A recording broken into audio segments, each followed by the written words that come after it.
Hey friends, Drew here with 𝗗𝘁'𝘀 Construction and Renovation on a beautiful cloudless evening in 𝗷𝘂𝘀𝘀, Pennsylvania. Customer gave us a call today to take a look at what's going on at the back of their house. Right up here through the middle, they have noticed that the siding has started to separate, and they wanted us to come put it back together.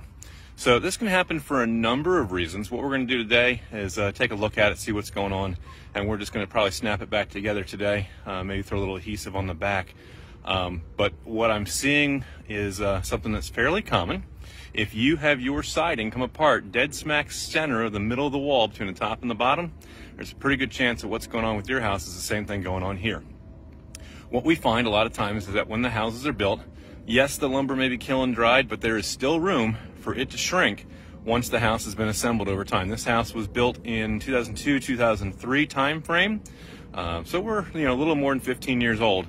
But what we think has happened over time is that the band board that runs through the middle, connecting all the joists together between the first and the second floors, that has probably shrunk in height just a little bit. And of course, all the studs on the first and the second floors have shrunk just a little bit, and the entire back of the house has started to collapse. And that's not a problem. The house isn't going to fall down. This is normal shrinkage. But what does happen is the siding gaps, where they were lapped together, pulled up tight, nailed, you start from the bottom, you work your way up, those links are not as tight as they used to be because the house is settling down. So all of those clips where the siding kind of curls into the next piece up above, it hooks in, all of those have started to loosen up, and where it's most predominant, where you see it most often, is right through the center of the house. So if you have a problem chronically with your siding separating right in the middle between the floors, it's probably what's going on with you. The solution for that is fairly simple.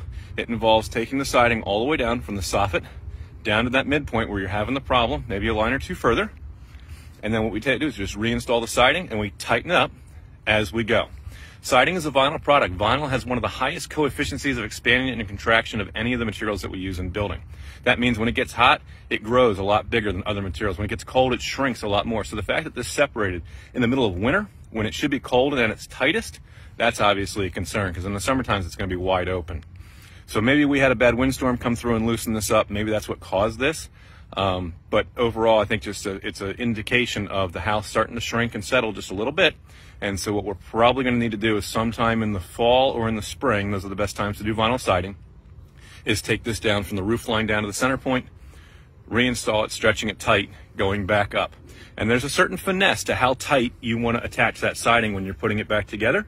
It takes a little bit of experience to learn to get it right, so that, in the summer times when it's fully expanded, it doesn't unclip, but in the winter time when it's fully contracted, it doesn't break, snap, pull things because it's too tight. So we're going to take a walk over and we're going to see what we see. Going up the ladder and show you what's going on here. Dun, da, da, da, dun, da, dun, da, da, dun.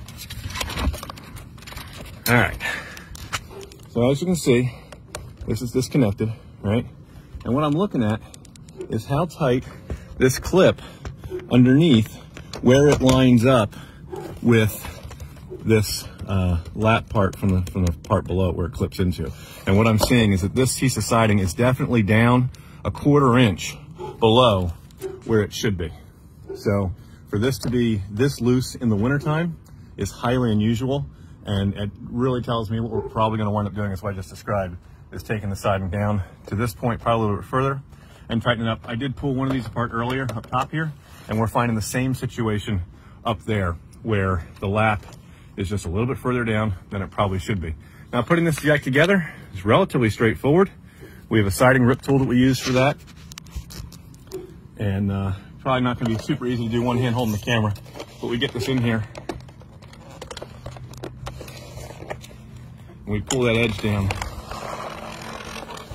and we're able to get that pushed back in where it belongs, and then it snaps in like it's supposed to.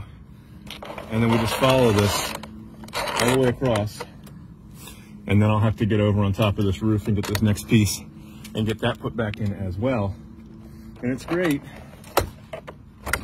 that we're able to do that, but I shouldn't be able to just push that in like that. That means this is way too low, and what's likely going to happen is the wind is going to grab this edge right here, and it's just going to pull it right back out the next time. So what I'm probably going to do is go to the truck. We're going to get a little adhesive. I'm going to put some sealant on the back side of this, I've also seen customers run screws or nails. We try not to do that because it tends to crack the siding or cause you other issues, and then you're trying to match a piece that's 16 plus years old. So we're going to go with the adhesive route to hopefully just hold this together for now.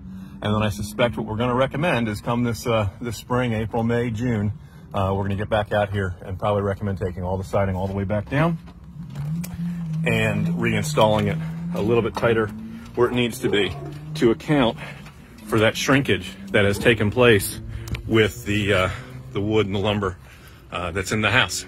So this is Drew in beautiful Oxford, Pennsylvania. If we can help you with a home repair problem, anything exterior, roofing, siding, capping, things that blow off that shouldn't, we would be glad to help you out with those sorts of things. We offer a full renovation and remodeling company, so all your interiors, that master bath suite you've always wanted, redoing your kitchen, finishing your basement, and of course some of these little silly little handyman jobs, we do those too.